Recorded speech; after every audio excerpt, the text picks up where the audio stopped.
Bueno, buenos días.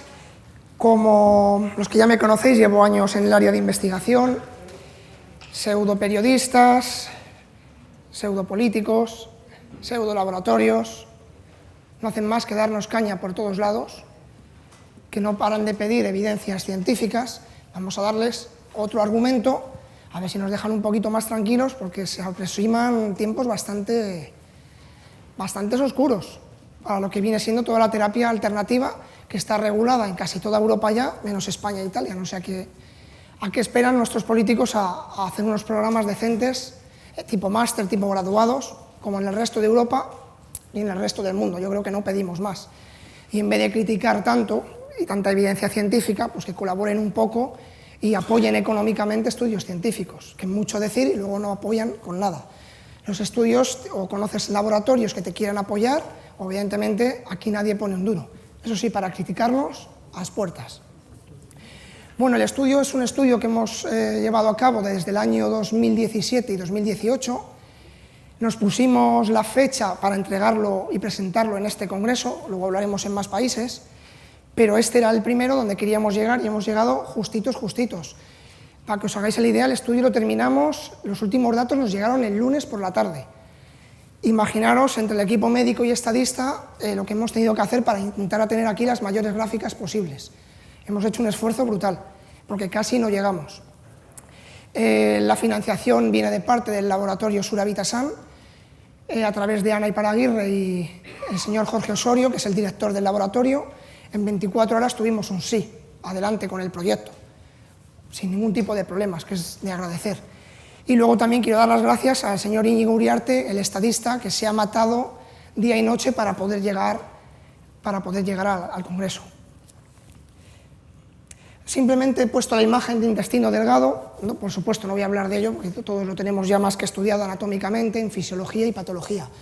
Simplemente como un estereotipo, un dibujo, y todos pensamos que tenemos esto así, pues más lejos de la realidad.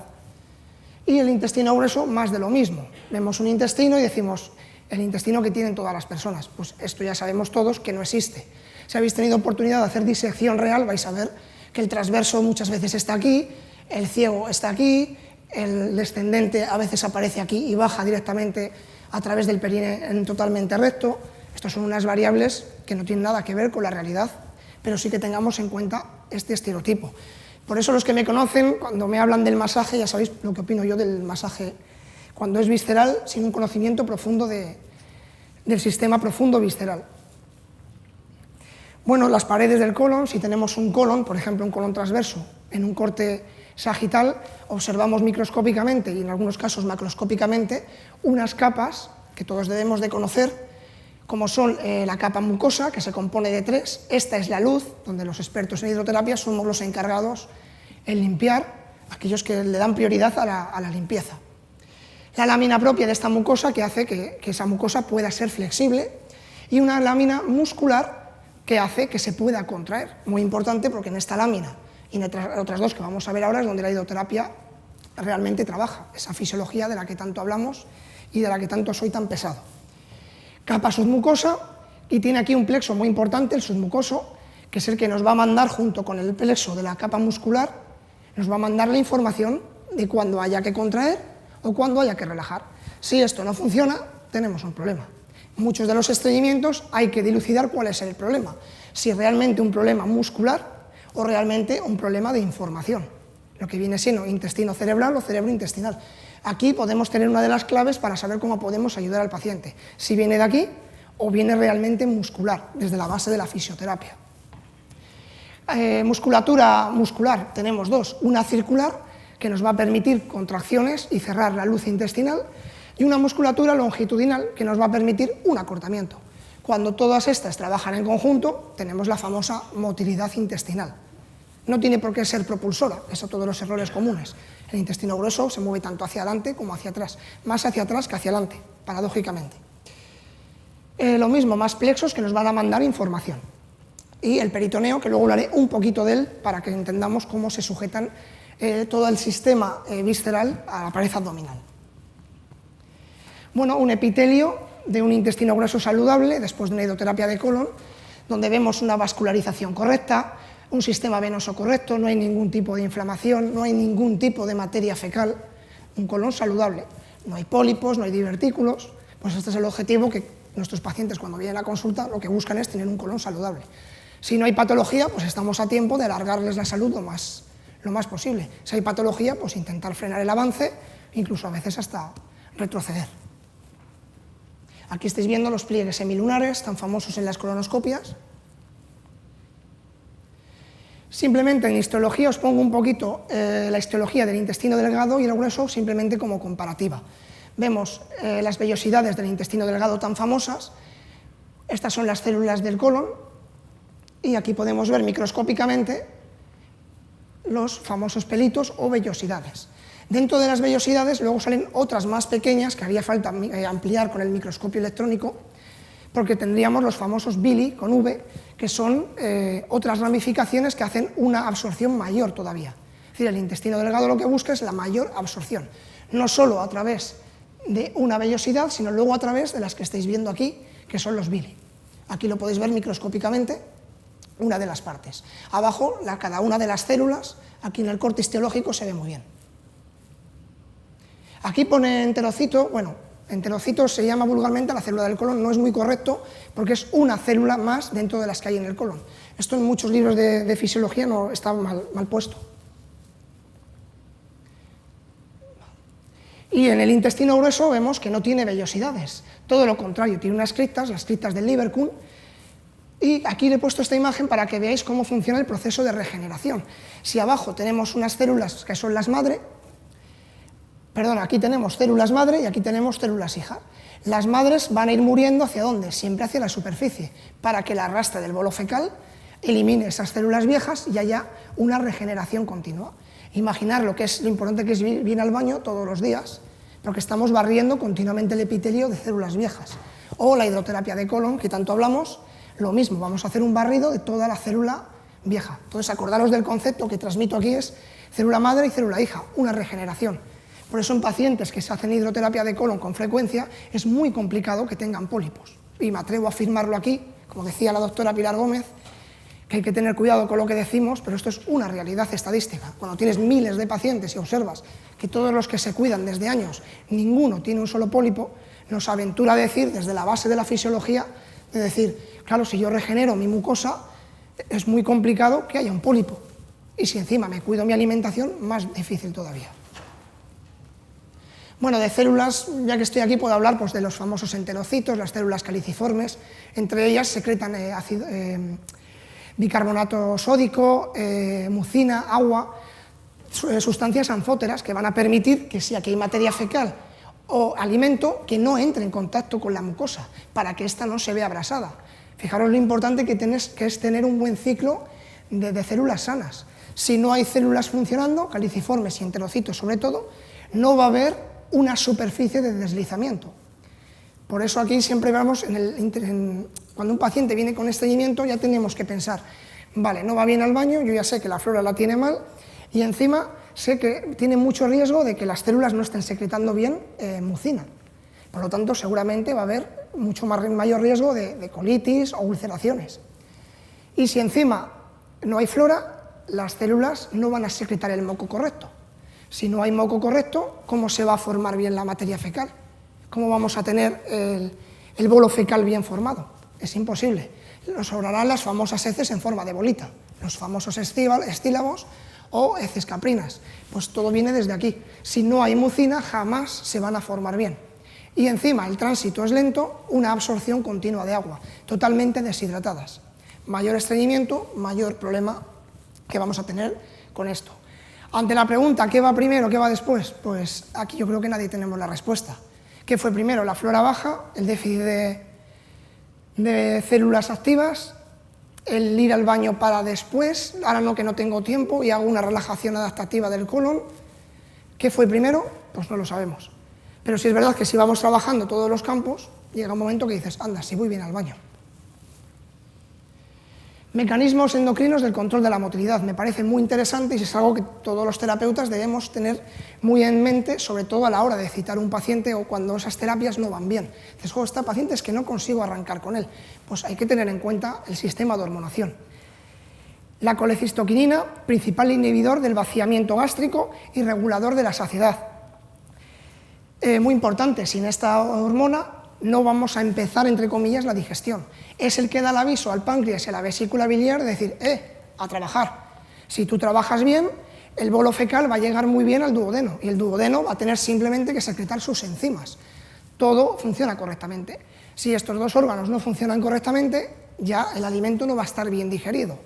Duodeno, doble de trabajo, el famoso vientre hinchado. Siempre tengo el vientre hinchado, me levanto por las mañanas planito y a lo largo del día estoy hinchado. Claro, hay una retención duodenal de alimentos. ¿Por qué? Porque el duodeno necesita digerir lo que no han hecho los de arriba. Si el duodeno ya no trabaja bien, apaga y vámonos. Y me he saltado el estómago, pues más de lo mismo. Si el ácido clorhídrico no es el correcto, va a pasar lo mismo. 3 órganos muy importantes: vesícula, páncreas y estómago. Si no, el duodeno es el que sufre los problemas. Por eso no todo es colon cuando tratamos a nuestros pacientes, hay que mirar arriba. Si arriba no está bien, abajo el pobrecito de nuestro órgano final va a tener un problema. Por mucha hidroterapia, probióticos y prebióticos que demos, si lo de arriba no funciona, abajo os aseguro que va a funcionar solamente un tiempo muy concreto. Y el péptido, similar al glucagón, principal regulador de la glucemia, actuando a 2 niveles diferentes, mediante la estimulación de la insulina y a través, otra vez, del vaciamiento gástrico, es decir, hace que el bolo vaya pasando. Por eso se llama motilidad postpandrial. Pero ahora pasamos al otro lado, a la motilidad entre digestiones, interdigestivas, 2 hormonas que son importantísimas de conocer y controlar. Motilina ejerce su acción en todo el tubo digestivo y es la principal hormona de los movimientos migratorios. No sé si os sonarán, no quiero entrar en esto porque se nos iría muchísimo el tiempo, pero las 3 fases de los movimientos migratorios son los que hacen la onda peristáltica desde la boca hasta el final del yeyuno y el ilion. Si no tenemos motilina, al colon le va a llegar todo con un vaciamiento muy lento. Tenemos un problema, aparte del sobrecrecimiento bacteriano que va a haber. Igual, la grelina, principal hormona del organismo, por lo que tiene un papel fundamental en el control del peso. Estimula la producción del neuropéptido I, ahora hablamos de él, y aumenta la sensación de hambre. Es decir, con la motilina no quiero comer, quiero evacuar, con la grelina necesito comer. Es decir, o hacemos una cosa o hacemos otra. Es decir, si tengo mucha motilina en sangre, lo normal es que vaya muy bien al baño en 3 o 4 horas. En cambio, cuando ya no tenga motilina, ¿qué necesito? Comer. Voy a tener mucha grelina. Es una onda cíclica y tiene que ir regulada en perfección. Esos pacientes que os dicen, yo voy al baño después de comer, malo, acordaros de esto, no está regulado, no tiene ningún control. Tiene tanto motilina como grelina en sangre en picos altos o bajos. Por eso hay que intentar regular al paciente. Como curiosidad, la motilina se secreta a partir de las células M de la mucosa del intestino delgado y la grelina son células endocrinas de la capa mucosa del estómago, que es la encargada de decir, oye, tengo que comer. Para mí esto es muy importante. ¿De qué nos puede servir esto? Un paciente que no terminamos de arrancar, decir, oye, ¿cuándo le estoy citando? Anda, a las 3 y ha comido hora y media antes. ¿Qué nivel de motilina va a tener en sangre? Bajísimo. Lo que quiere su organismo no es evacuar, al revés. Necesita grelina, ¿para qué? Para absorber el mayor tipo y número de nutrientes, que es normalmente entre 4 y 6 horas. Acordaros, un ciclo. Pacientes entre 8 y 8, dependiendo. Pacientes que van muy bien al baño, seguramente también coman muy bien. Y el peso corporal va muy acompañado. Peritoneo y medios de unión, pues también muy interesante porque nos olvidamos mucho de cómo se fijan nuestras vísceras al organismo, ¿no? Porque nos pensamos que si yo abro en un cadáver el abdomen y me voy a encontrar al colon ahí, para nada. Primero tenemos unas fascias y luego tenemos todo un sistema de tejidos que hace la visualización del colon compleja. Por eso las cirugías son tan complejas y la fijación también es compleja. Esos pacientes con un colon muy grande, no megacolon, que te dicen, joder, pues quiero una cirugía, empalmar y me quito el problema del tránsito. Claro, es que no es tan sencillo, no es tan sencillo. Ya bastante bien que se hace con el cáncer de colon. Pues imaginar con todos los medios de unión que tenemos. El sistema de doble hoja no es más que un sistema del recubrimiento del peritoneo entre vísceras, que van a hacer que los órganos se puedan deslizar entre sí, para que no haya un rozamiento.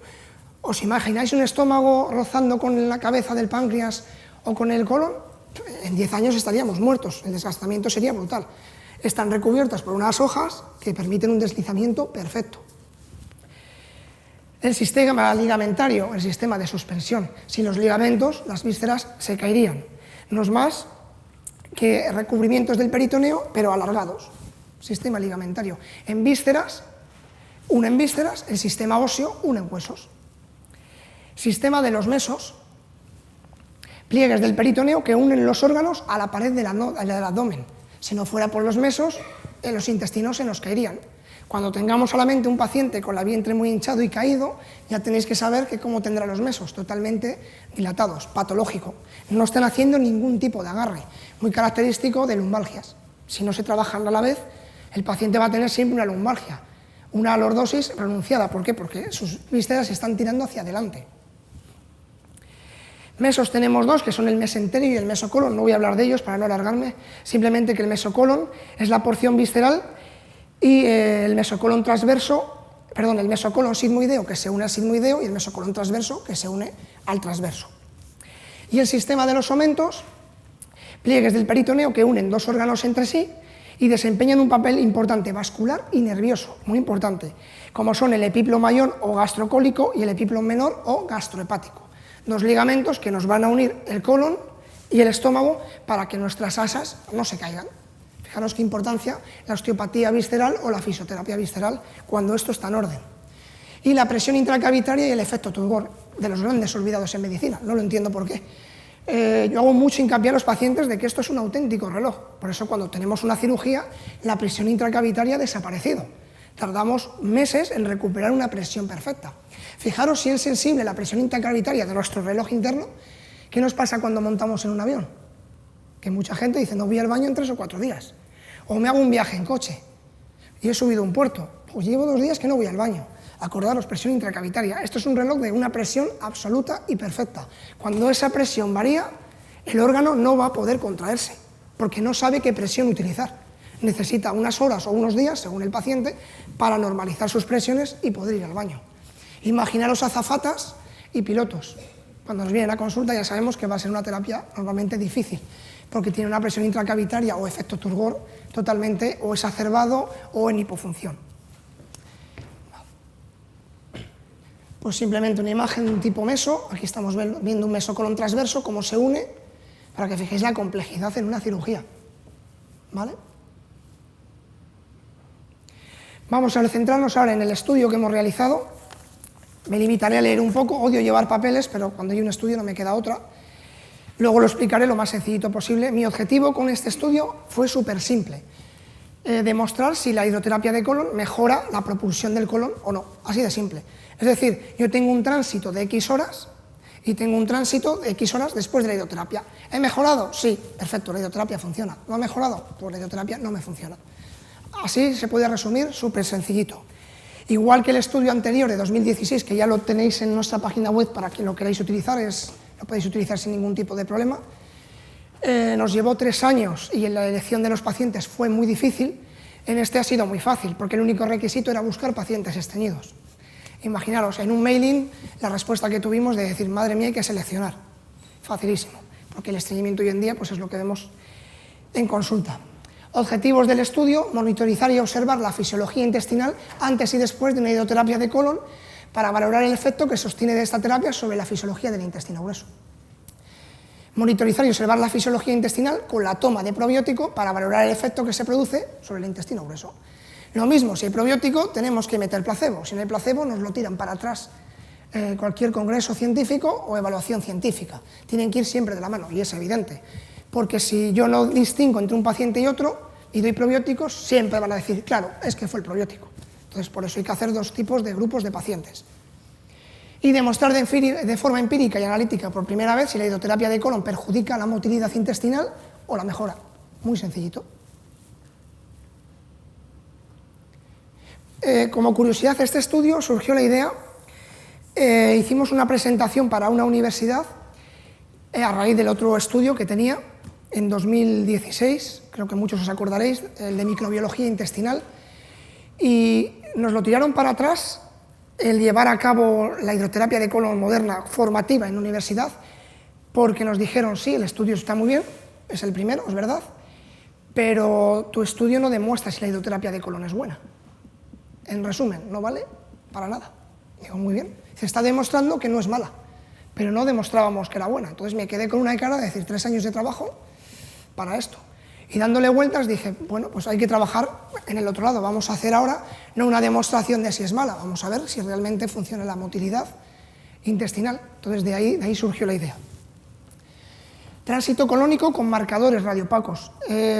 A nivel mundial, estudios con marcadores radiopacos solo hay 2, uno en Colombia y otro en Argentina, si no recuerdo mal, no hay más. Y es algo que es una práctica que se lleva haciendo de los años 60, pero está totalmente en desuso porque no te da mucha información. Como no seas muy experto, la información que te da es simplemente el tránsito de colon.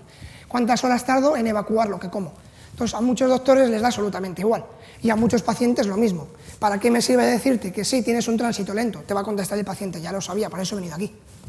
Entonces, es una práctica que no se realiza, simplemente por eso, porque simplemente te va a dar un número que el paciente ya efectivamente sabe que va mal al baño, ¿para qué le quiere? ¿Qué más le da saber que tiene un tránsito de 48 horas o de 90? Si va mal al baño, le da absolutamente igual.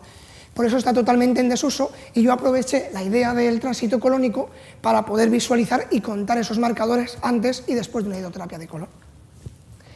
¿En qué consiste la prueba? Mira, para no leer, muy sencillito. Con una empresa que nos hizo los marcadores en Suiza, hasta que encontramos empresa, madre mía, nos hicieron 6 cápsulas con marcadores, cada uno de un tipo de forma, círculos, barritas, ahora lo vamos a ver. ¿Para qué? Simplemente para ver cada día cuál se abría, ir haciendo un barrido de todo el intestino grueso. La forma simplemente era algo personal, simplemente para ir dibujando lo que es el intestino grueso, pero digo personal porque científicamente no vale para nada las apreciaciones que tú puedas hacer a un paciente, de decir, tienes un vólvulo más cerrado, más abierto o un colon más ancho que otro. A los médicos tradicionales les da absolutamente igual, no les importa nada. Entonces, el resumen es eso, ¿en qué consiste? Cada día se toma a una hora determinada que se pacta con el paciente un marcador. Por ejemplo, un lunes, pues los lunes a las 9 de la mañana un marcador, el martes otro marcador, miércoles, jueves, viernes y sábado, 6 marcadores, ya tenemos el estudio completo. Y el domingo a la misma hora, siempre un ciclo perfecto de 24 horas, se le hace una radiografía al paciente. Con eso ya tenemos el tránsito del colon y los marcadores que quedan todavía en el colon, ¿vale? ¿Qué hay que hacer durante la prueba? Durante la prueba se debe mantener, lo resumo, nada. Fin. Igual que el de microbiología, en los pacientes se volvieron locos con qué comer y no comer, con este el resultado era no tienes que hacer nada, vida absolutamente normal.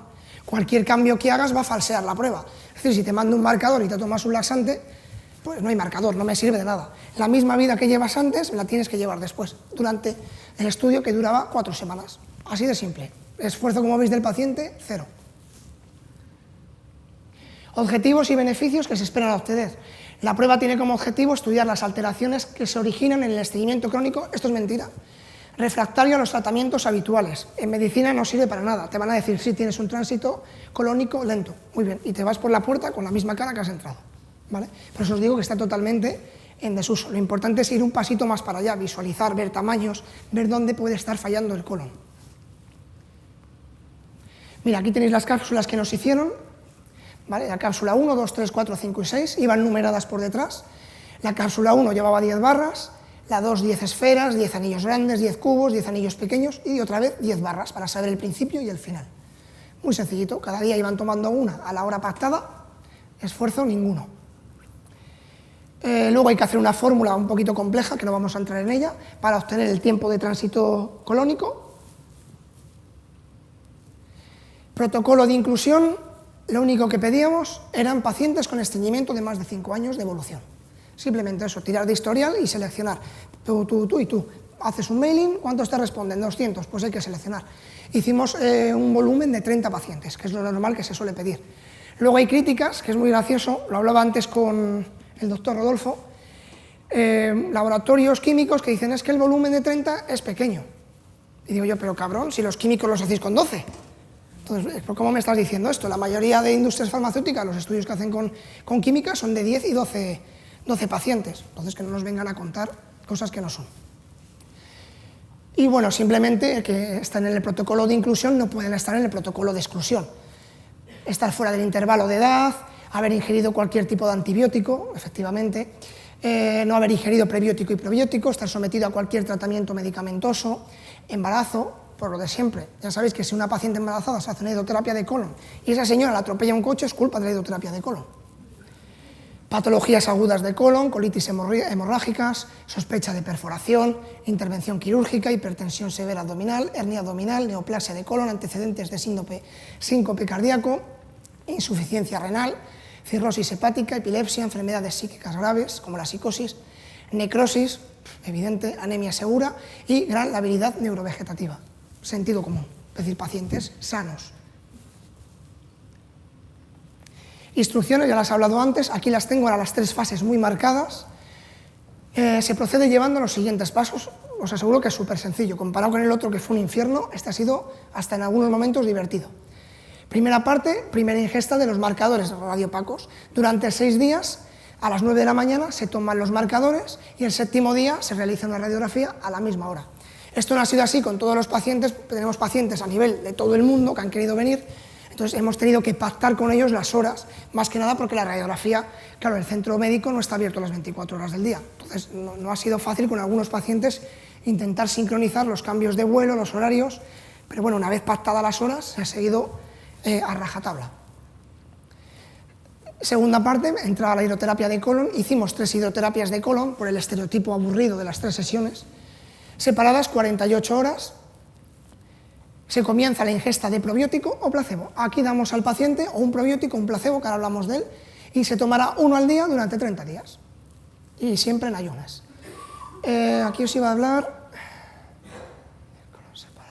Bueno, en las 3 hidroterapias ha sido por el estereotipo, pero ya sabéis que en pacientes con estreñimiento hay que trabajar, y trabajar mucho si queremos recuperar esa motilidad, y sobre todo entender los movimientos del colon, si no estamos haciendo más que llenar y vaciar agua. Normalmente un estreñimiento crónico, para intentar ver luz, 9-10 sesiones en un trabajo a lo mejor de 2 o 3 meses, para ir viendo cómo ese paciente va evacuando mejor cada día. Tercera parte del estudio, que sería otra semana más. La segunda ingesta de marcadores, se repite otra vez lo mismo que en la primera parte. Durante 6 días se ingiere una cápsula a las 9 horas o a la hora pactada en los pacientes extranjeros y al 7º día una radiografía. Aquí hago un hincapié porque los estudios que me preceden, de los años 60 y hay otros recientes del 90 y pico, lo han hecho de otra fórmula que no me gustaba mucho porque eran muchas radiografías al paciente y la toma de muchos marcadores. No le veía mucho sentido para qué radiar tanto al paciente con 4, 5 o 6 radiografías, una por día, cuando en la última voy a ver todo el tránsito. Y si no veo todo el tránsito, perfecto, quiere decir que el paciente va bien, no está dentro del encaje del estreñimiento o constipación. Entonces lo amoldé un poco a mi manera de verlo, que fueron 6 días marcadores y una sola radiografía. Yo creo que es más que suficiente. Pensar que se han sometido a 2, una antes y una después. Participantes y diseño del estudio, bueno, se reclutó a 30 voluntariados, han participado 18 de España, 2 de Estados Unidos, 1 de Australia, 2 de Colombia, Holanda, Francia, Venezuela 3, Chile 1 y Argentina 1, como curiosidad. Hincapié, solo han participado mujeres, para no complicar mal el estudio con las gráficas, como sabía que íbamos a ir muy apretados, hubiera llevado más tiempo entre unos y otros, me centré solamente en mujeres, que son los que normalmente tienen más estreñimiento. ¿Por qué? Porque tienen el colon un 20% más grande que el hombre y luego por culpa del útero tienen ahí unas sinuosidades rectales y sigmoideas un poquito más complicadas que el hombre. Os toca cargar con eso. Probiótico utilizado, ProIntensity de Suravitasan, 10 cepas, si no recuerdo mal, 10 cepas humanas, 7 lácticas y una vegetal. Aquí hablar por encima, no sé si lo tengo para no aburriros, porque esto como lo tenéis en las fichas técnicas.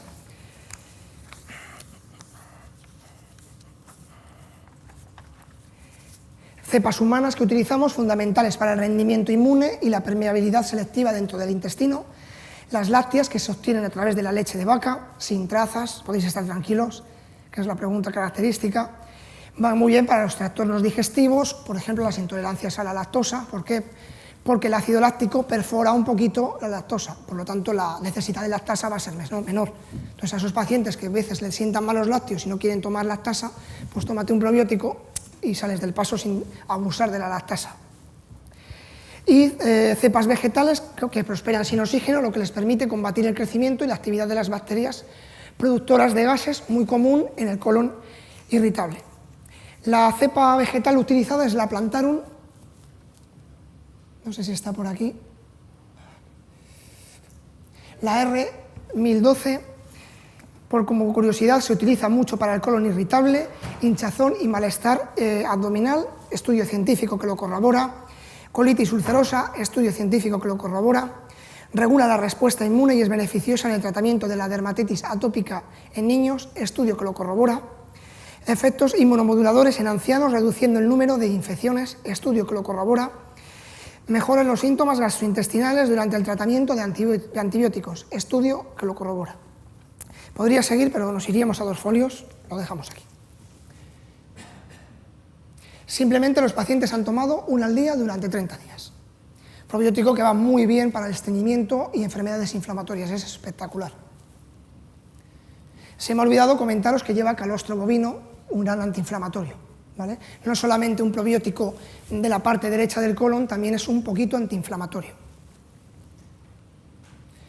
Bueno, aquí tenéis una observación general de un paciente con marcadores radiopacos, sin diseccionar, simplemente para que veáis en qué consiste el estudio, ¿vale? Partimos de las crestas ilíacas y la articulación cosofemoral, ¿vale? Aquí vemos los marcadores que han ido ingiriendo, veis las distintas formas que nos permiten hacer un seguimiento del colon aproximado. Luego aquí queda el trabajo de hacer el dibujo, que eso lo haremos más adelante cuando se tenga que presentar el estudio para marzo o abril del próximo año. Pero ya nos da una idea, por ejemplo, si nos fijamos aquí, que a este sí le dedique tiempo, a este paciente, si observamos una medición, vemos que tiene el colon ascendente de una anchura bastante considerable. Entonces ya nos va a indicar que va a tener muchas papeletas para tener estreñimiento. Cuanto más ancho sea el grueso, sobre todo la mujer, que encima también tenéis 2 o 3 centímetros más que el hombre de anchura, pues más probabilidad de estreñimiento, ¿vale? Pero aquí es muy curioso cómo podemos ver marcado tanto la pared lateral como la pared media.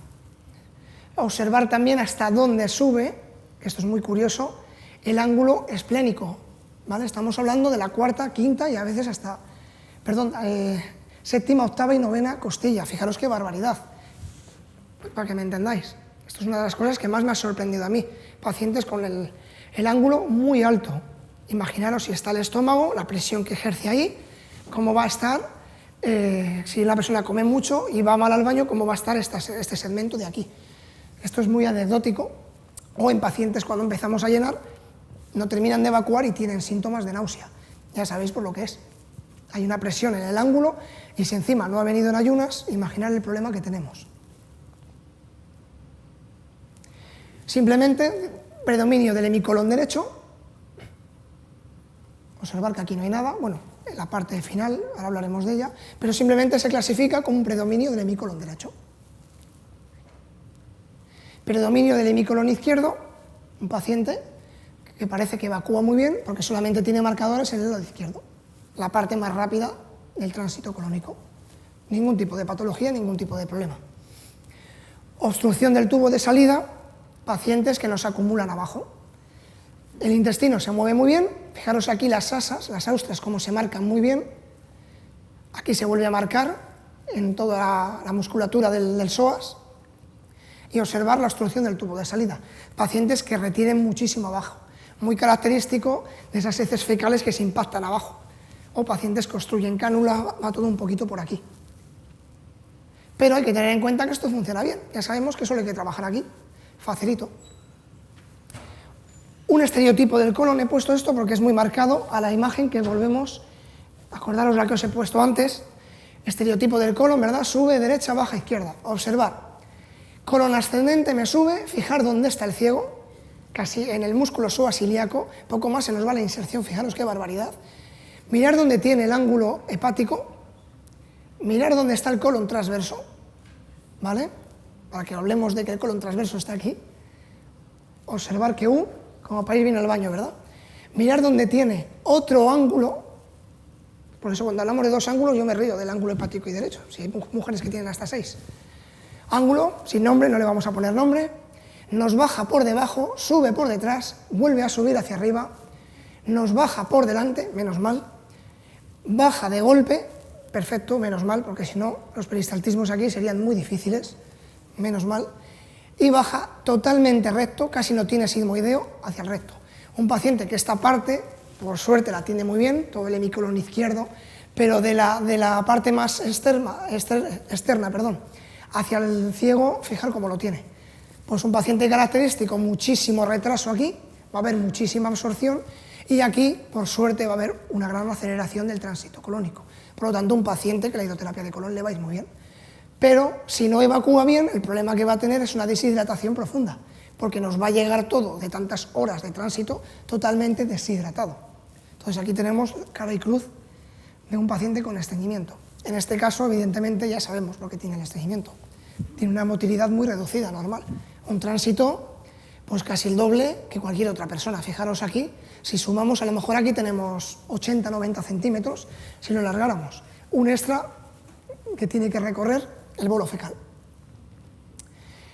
Baja inercia colónica, un paciente que, como veis, tiene todos los marcadores habidos y por haber. Y no hay más porque no le hemos dado más. Tiene los 60 marcadores del colon. Imaginaros cómo está este paciente. Vale, ya nos marca una escoliosis que nos van a dar ideas, acordaros del mesocolon, nos puede dar una pista de cómo va a estar la columna lumbar, en este caso, evidentemente, una lumbalgia crónica. Y observar que el tránsito es muy, muy lento. Paciente tipo, le recuerdo 10-12 días para ir al baño, si no toma ninguna ayuda. Esto es lo normal que encontramos hoy en día. Ahora, viendo esto, dices, pues normal, ¿cómo vas a ir bien al baño con un tránsito así? Una comparativa, como hemos hecho en el estudio, entre un primer tránsito y un segundo, lo bonito del estudio. Es decir, hacemos un primer tránsito y este paciente tiene 35 marcadores y tiene 18. No hay que ser muy listo, no hay que hacer ninguna fórmula para decir, ha mejorado. Aunque ahora lo vamos a marcar en estadística, pero no, aquí no hace falta que os diga más. Esto se hace desde los años 60, se divide en 3 compartimentos, hemicolon derecho, hemicolon izquierdo y recto sigmoideo. Por supuesto que es un estereotipo, volvemos a lo mismo, pero es para tener una referencia científica, porque no podemos basarnos en cada paciente, tienen que ser todos igual, aunque en este caso da un poco igual, porque lo que me importa es comparar este con este, ya está. Como si hubiera puesto, en vez de desde la apófisis espinosa de L5 al trocánter mayor, como si hubiera querido ponerlo a la cresta ilíaca o a la espina ilíaca anterosuperior, me da igual, siempre y cuando los dos sean lo mismo, para comparar en justicia. Otra comparativa, 26 y 17, fijaros aquí, otra mejoría del tránsito colónico, y fijaros cómo tiene la parte izquierda, pero genial, y la parte abajo igual. Y como veis, las barritas, que son la última que ha tomado, es decir, está todo correcto. Aquí todavía tenía circulitos, muchos circulitos y algún cuadradito, lo que nos indica ya un retraso de 3 días. Aquí, en cambio, vemos solamente 24-48 horas. Está muy bien. Otra comparativa, 17 y 6. Fijaros, hay algunos casos que son clamorosos. 17 marcadores y aquí solamente 6. Es decir, yo veo a este paciente y digo, no tiene estreñimiento, pero para nada, no tiene estreñimiento. Yo veo esto, digo, colon izquierdo, perfecto, la evacuación va a ser inminente, no me preocupa. Entonces, aquí sí es verdad que, bueno, no tiene un estreñimiento severo y aún así, el margen de mejoría con la hidroterapia de colon, fijaros, todavía hay margen de mejoría en un paciente que aparentemente nos dice que está estreñido, pero nos ha engañado. Porcentajes, que es lo que buscamos todos. Otra comparativa, 16 y 26, 66,6% de mejoría. Fijaros aquí las sinuosidades que tiene, pacientes complejos, cámaras de gas, sin formación de Austra, lo que va a impedir el movimiento, y aún así un margen de mejoría, pero excelente. Fijaros aquí ya, primer y segundo tránsito, 17 marcadores, 0 marcadores. De estos hemos tenido 3 pacientes. Tuve que llamarles personalmente, digo, me han tomado el pelo y no se lo han tomado, o ¿qué ha pasado aquí? Pero para que veáis. Todo lo contrario. Observar, estamos en la vida real, un paciente con 43 y con 60. Pues tenemos un 36,4 de empeoramiento. Casualmente, de los 6 que han empeorado en el estudio, 2 con un nivel alto, otros 4 un nivel más próximo del 0, no tiene importancia estadística. Sí es curioso que 2 sí tienen un megacolon congénito, pero os quise meter como curiosidad a ver si realmente la hidroterapia, porque yo llevaba ya tiempo siendo reacio y que no mejoraba, quería contrastarlo científicamente y realmente pues no funciona. Nos limitamos nada más que a limpiar el colon. no podemos hacer más. ¿Vale? Pero aquí tenéis un caso donde realmente no le ayuda. Que es verdad que le dices al paciente esto y te dice, por aquí, me la vas a seguir haciendo, porque notan un alivio brutal. Pero, estadísticamente, pues, es verdad que pueden tener días en los que no mejoren. Gráficas, ciencia, diferencia de horas de tránsito total. Bueno, simplemente los bigotes son todos los pacientes, todos los parámetros que ha habido, ¿vale? Los rojos son parámetros anómalos, los hemos querido poner simplemente como curiosidad. Aquí tenemos los del grupo de placebo, mejoran en total un 12,8%, y los del grupo del probiótico mejoran un 28,6%. Evidente, todos sabemos que un probiótico va a fomentar la secreción de mucina, por lo tanto el bolo fecal se va a formar mejor y el tránsito va a ser correcto, nada que no supiéramos ya, pero de esta manera le damos un poco de ciencia. Y aquí discutí con el estadista, me dijo, es que no es muy llamativo el 12%, perdona, yo tengo estreñimiento crónico y me ayudas un 12%, me subo a ese tren. Es mi opinión. Ahora, separamos solamente el grupo placebo entre el primer tránsito y el segundo tránsito, lo que hemos hablado, un 12,8% de mejoría, aquí se puede ver. Vale, esto es el grupo del placebo, los 15 de placebo. Pasamos al tránsito total con el probiótico. Vemos un 28,6% de mejoría, lo que nos lleva a la conclusión de que si a nuestros pacientes, a partir de ioterapia, introducimos probiótico, evidentemente la mejoría que tenemos es un 50%. ¿Vale? Acordaros del estudio de microbiología, lo que mejoraban también los pacientes cuando se tomaban probiótico. Pasaban de tener una flora entre el 10, 20 o 30%, que ya de por sí es baja, a un 40, 50 o 60%. Es evidente, lo de los probióticos no es nada nuevo y no vamos a hablar de ello. Ahora nos centramos en las tres partes, en los tres semicolon que hemos hablado antes, simplemente por darle un valor mayor científico. Vemos que el colon derecho con placebo, fijaros, se produce un enlentecimiento. Lógico, ¿por qué entre el primero y el segundo? Porque si estamos evacuando, el cuerpo dice, déjame un tiempo para poder absorber más. Ciencia, evidente, nada que no supiéramos. Colon derecho con el probiótico, igual, se ve menos perjudicado, pero hay una pérdida de movimiento. ¿Por qué? Aunque aquí sea una pérdida, en ciencia esto no sería una pérdida. Os explico por qué. Acordaros que la parte derecha del colon no quiere propulsión. Al revés, quiere una retropropulsión con nuestros movimientos como la relajación adaptativa, receptiva y demás. ¿Qué está diciéndonos la idoterapia? Que gracias a la idoterapia aquí va a ser un enlentecimiento mayor, porque quiere mayor absorción, supervivencia. Es decir, para mí esto que a los estadistas les sorprendió, a mí no me sorprendió nada. Colon izquierdo, con el placebo empeora, no sé si este lo hemos visto ya, a ver. Colon izquierdo con el placebo, 55%, con el probiótico, fijaros qué barbaridad, qué casualidad, el colon izquierdo, donde los mayores son los movimientos propulsores. Tampoco me sorprendió. Aquí sí me sorprendí. En la parte final, acordaros, todo el recto y el sigmoideo, con el placebo, los pacientes que no han tomado nada, mejoran un 41%, y en cambio con el probiótico, un 20,9%. Bueno, puede ser curioso. También es verdad donde la flora es menos importante, la parte final. La mayor producción enzimática siempre va a ser parte derecha y de ahí bajando tanto sacarolítica como proteolítica. Entonces, bueno, puede ser llamativo, pero sí es verdad que aquí el probiótico es donde menos no puede ayudar. Y como conclusión del estudio, lo he traído, que esto me lo han hecho los estadistas, os lo leo literal, la discusión. En el grupo del placebo hay una mejoría media del 12,8%, lo que ya hemos hablado, aunque desde el punto de vista estadístico no es mejoría significativa. Aquí insisto, yo tengo un problema de estreñimiento, yo me subo a ese tren porque me ayuda. Esta mejoría se debe al propio efecto de la idoterapia de colon en el que mejora el tránsito intestinal.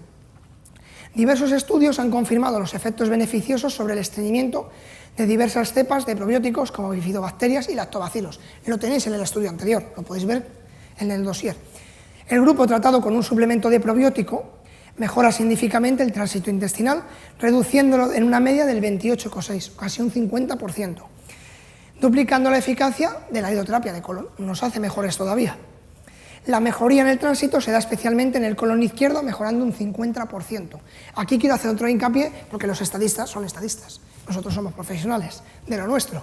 Entonces, qué casualidad en el colon izquierdo, realmente donde hace efecto la hidroterapia de colon. Ciencia, ni más ni menos, lo que llevo años diciendo. Como conclusión, del estudio actual se puede deducir como principal conclusión que la combinación de hidroterapia de colon con suplementación con producto probiótico y prebiótico, como en este caso es el ProIntensity, mejora el tránsito intestinal con respecto al grupo placebo. Sin embargo, se considera que nuevos estudios con una mayor población de voluntariados, mucho más grande, y una mayor homogeneidad de la población, así como de su dieta, serían necesarios para corroborar las conclusiones beneficiosas que se desprenden del presente estudio. Pero es como todo, el volumen es correcto, pero nos pueden dar caña de que el volumen es pequeño. Simplemente hay que mirar hacia el otro lado, que la población siempre es menor. Todo esto lo tendréis para marzo o abril ya presentado en un dossier, donde estará mucho más desarrollado con todo el trabajo de este año y medio y los desgloses, las gráficas un poquito mejor explicadas, pero ya os digo que el tiempo que hemos tenido ha sido a contrarreloj, 48 horas para poder hacer la presentación. Y aquí finalizamos. Muchas gracias.